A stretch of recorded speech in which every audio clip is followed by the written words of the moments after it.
This Matthew 7:21. This particular section deals with stuff that, as a Christian, we're supposed to already know. And as a Christian, we're supposed to already be doing this. But sometimes we give a little lip service and not really doing it for the Lord, just doing it because it needs to be, just standing up and doing it. And you can't do it like that. The Bible promises you that if you deliver a word, it won't come back void.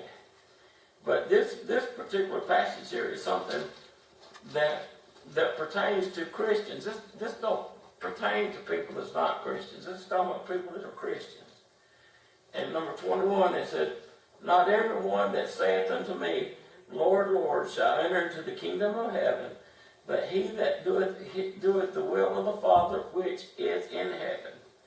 Many say to me in that day, Lord, Lord, have we not prophesied in the name, and in thy name have we not cast out devils, and in thy name many wondrous works?" This right here, now that's not talking about Christians. This is talking about demons or devils. And what it's saying is, the devil believes in God. He believes in his Son Jesus Christ. He believes in the resurrection. He believes in it all. And yet he believes it, he trembles. When Satan decided that he wanted to be equal to God or better than God, he wanted to he wanted to challenge God on his authority. Now, from what everybody's telling me and what I've read, the devil, when he was created, he was one of the most high angels, and that he was so beautiful. This guy, this being, the devil, was everything you was looking for and something pleasant to look for. But pride stepped in the way, the first thing that happened to him, and then he decided that he could do it and didn't need Jesus, didn't need God, and he could do it. And even when Adam and Eve were in the garden, and the serpent talked to Eve and telling her about the fruit and stuff, that was Satan speaking then. So he's been around a long time, and he's trying to, anything he can do to you or me to get us mixed up or to get us not paying attention to what we're doing and not having sincerity. People believe in God, but the only time you ever hear them call God's name, sorry to say it, but maybe they're swearing or something has scared the fire out of them. Somebody pulls out in front of them, just about ends their life, the first thing they think is, oh God. Well, if I was God, I'd get pretty upset, man. You don't never call me unless you need something. God is the person that's there, God is there all the time. And it's up to us to reach out to him, because the Bible says we have not because we ask not. And anything that we'll ask in his name, anything, he'll give it to us. But the trouble is, a lot of people say that, but yet they don't believe. And then I will profess unto them, I never knew you. Depart from me, you workers of iniquity. That's going to happen one day. I sing this song because, sorry, I never knew you. And it tells a pretty sad story about basically that. But don't you know that you're in serious trouble? It's bad when the preacher gets on to you, or maybe one of you fellow Christians that see you maybe not doing so well and are doing the way you're supposed to, and he comes to you. If he's your brother, he's supposed to come to you and tell you, look, man, I don't know what you're thinking, but you're not supposed to be like that. That's not very godly. That's not very Christian-like, if you will.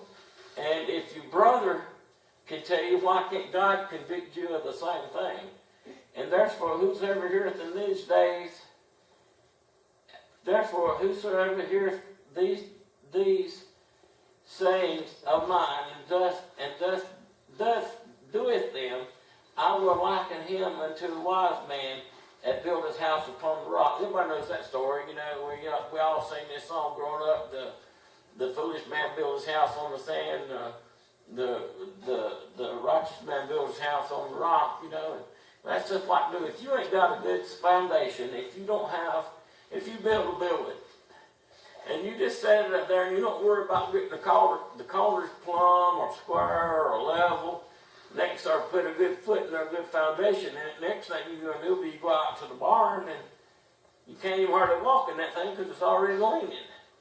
Well, I'm not a carpenter, so I'm not a very good builder of stuff, but I know how to pull a line, look at a level, and tell if one is low, one is high, But the point of the matter, if you just didn't do anything, no substance to your foundation, first good rain comes, first all the grass is going to wash out from under you, and then next thing you know, the floors is going to rot, and it's just, you can't build on sand. You got to make a fine, firm foundation. And therefore, whosoever heareth these things of mine and doeth them, number 25. And the rain descended on the floods came, and the winds blew and beat upon the house, and it fell not, for it was founded upon the rock. Now that's a metaphor, but it's talking about Jesus Christ. And everyone that heareth these things of mine and doeth them not shall be likened unto the foolish man that built his house upon the sand. And the rains descended, and the floods came, and the winds blew and beat upon their house, and it fell, and great was the fall of it. In other words, it just didn't shift on one side. It sounded like it folded within itself. I don't know if you've ever seen a demolition of a big building, but they put all these charges in it, and they can have a building over here and a building over here, and this thing be 35 or 40 stories high, and they can strategically put explosions to where they could drop this building in a little bitty area, but it closes in on itself. It don't spread out. Same with this right here. So when the winds blew and it was great was the fall. And it came to pass, Jesus ended saying to the people were astonished of his doctrine. And he taught them as having authority and not as the scribes. In other words, don't do as I do, do as you're supposed to do. Don't do as I say do as God tells you to do, how you're supposed to do. But the title of this, you could title it, would be doers of the word. In other words, you've got to make an effort to get something. Remember, my dad was talking on the way to church, and if you talk to a young person now, and you're talking about how they're going to eat 10 years from now, the mindset of most of the teenagers now think that you're going to be able to walk up to a garden and get a can of green beans. And the last time I checked, it takes about 7.5 months by the time you plow, by the time you plant, by the time you grow, by the time you harvest, and then you got to prepare it for saving it. Now, this takes about 7.5 months. So, our kids now, I can't snap my fingers, but everything is instantaneous. They want everything at a snap of the finger. They want to be able to flick the TV set and get that's me.